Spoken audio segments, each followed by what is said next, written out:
Assalamualaikum warahmatullahi wabarakatuh. Perkenalkan, nama saya Dela Afradila Berkah Mulia, NIM 2204025021101 dari kelas M227.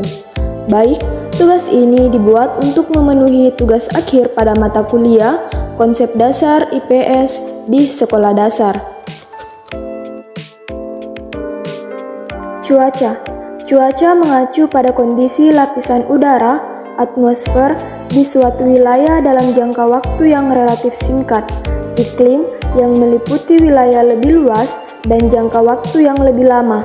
Kondisi atmosfer yang merupakan unsur cuaca terutama sinar matahari, awan, angin, hujan, kelembaban, dan tekanan suhu. Struktur atmosfer. Atmosfer merupakan lapisan udara yang menyelubungi bumi yang terdiri atas bermacam-macam gas dan memiliki ketebalan lebih dari 560 km dari permukaan bumi. Lapisan-lapisan atmosfer: troposfer, stratosfer, mesosfer, dan termosfer. Profil suhu pada berbagai lapisan atmosfer. Komposisi atmosfer: gas-gas nitrogen 78,09 dan oksigen 20,95, jumlah kecil uap air 0,20 sampai 4,0, karbon dioksida 0,03, ozon 0,06 dan argon 0,93. Selain itu, terdapat pula partikel debu yang dihasilkan oleh asap kendaraan bermotor dan industri seperti sulfur oksida dan nitrogen oksida. Deforestasi, pengembangan hutan akan menyebabkan kadar oksigen di atmosfer berkurang. Unsur-unsur cuaca. Yang pertama, sinar matahari. Kedua, lamanya penyinaran matahari. Ketiga, kemiringan sinar matahari. Keempat, keadaan permukaan bumi. Kelima, keadaan permukaan awan. Awan adalah uap air yang terkondensasi dan di dalam atmosfer membentuk titik-titik air atau kristal es.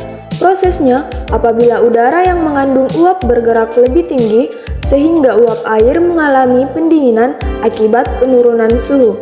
Titik-titik air yang terbentuk begitu kecil, diameter 0,004 sampai 0,008 mm dan ringan sehingga tetap berada di langit dalam bentuk awan dan terbawa arus udara.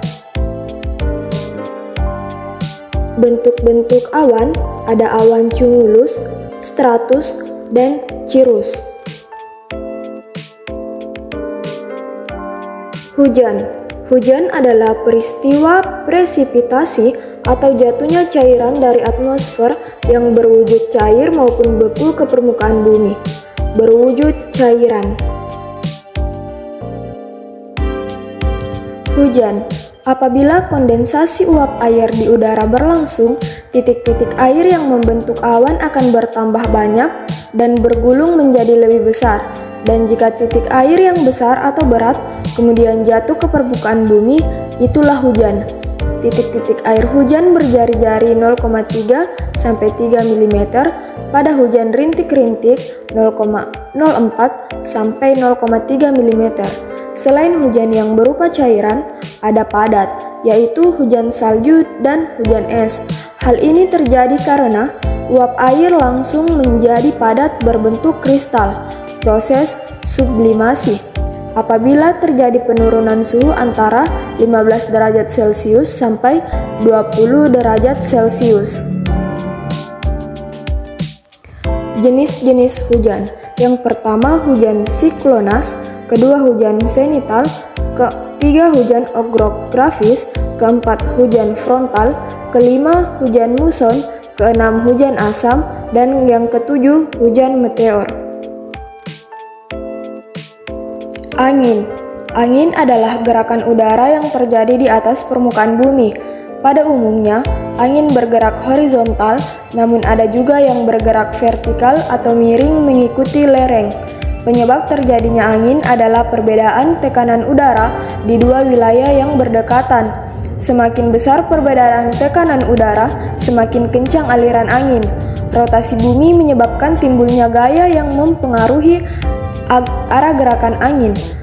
Pengaruh ini disebut Coriolis, menyebabkan angin bergerak searah jarum jam mengitari daerah bertekanan rendah di belahan bumi utara. Kelembapan udara. Kelembapan udara disebut juga kelengasan atau kebasahan udara, yaitu kandungan uap air dalam udara. Semakin rendah kandungan uap air, udara akan semakin kering. Daerah tropis Indonesia memiliki kandungan uap air yang tinggi sehingga udara terasa sangat kering. Memiliki kandungan uap air yang sangat rendah, uap air di udara merupakan hasil penyiraman air di permukaan bumi, air tanah atau air yang ada pada tumbuhan. Uap air yang ada di atmosfer berasal dari siklus hidrologi sehingga jumlah air di suatu daerah akan mempengaruhi jumlah air di daerah tersebut. Tekanan dan suhu udara juga dapat mempengaruhi kandungan uap air udara. Tekanan udara. Udara memberikan tekanan yang cukup besar pada permukaan bumi, yaitu sekitar 1 kg untuk setiap luas bidang 1 cm persegi. Tekanan ini berasal dari berat partikel-partikel udara yang menyusun atmosfer sampai ketinggian beratus-ratus kilometer dari permukaan bumi. Tekanan udara standar besarnya adalah 1 atm atau sama dengan 1013 bar. Seiring dengan bertambahnya ketinggian, tekanan udara akan menurun. Oleh karena itu, tekanan udara di permukaan laut akan lebih besar dari puncak gunung. Alat pengukur tekanan udara adalah barometer raksa dan barometer kotak.